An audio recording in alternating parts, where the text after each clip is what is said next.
करुणा मुंडेंनी धनंजय मुंडेंविरोधात दाखल केलेल्या तक्रारीबाबत आज परळी न्यायालयात सुनावणी। निवडणूक शपथपत्रात पत्नी आणि संपत्तीबाबतचा उल्लेख टाळल्याचा दावा।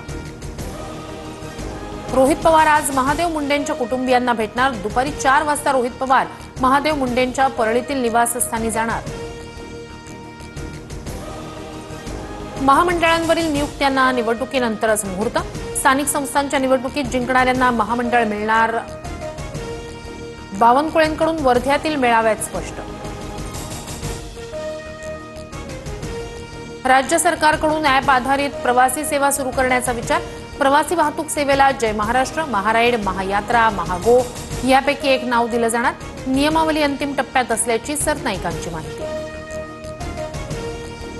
महाराष्ट्रातील गोदावरी, तापी, कृष्णेसह पंचगंगा, मुळा, मुठा आणि नाग नद्यांच्या संवर्धनासाठी 3110 कोटींच्या निधीला मंजुरी।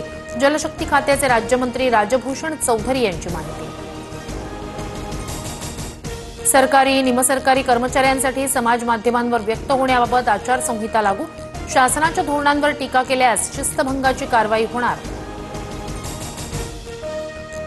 धाराशिवमध्ये 10,000मध्ये आईनंच बाळाला विकल्याचा प्रकार। मुलाच्या आईसह 7 जणांवर मुरुम पोलीस ठाण्यात गुन्हा दाखल। रत्नागिरीजवळ मुंबई गोवा महामार्गावर गॅस टँकर उलटला। अनेक तासांपासून महामार्गावरची वाहतूक अद्यापही ठप्प। महामार्गावर अवजड वाहनांच्या लांबच लांब रांगा।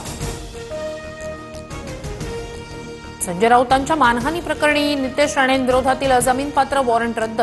माझगाव दंडाधिकारी न्यायालयात आज नितेश राणे हजर राहून बाजू मांडणार।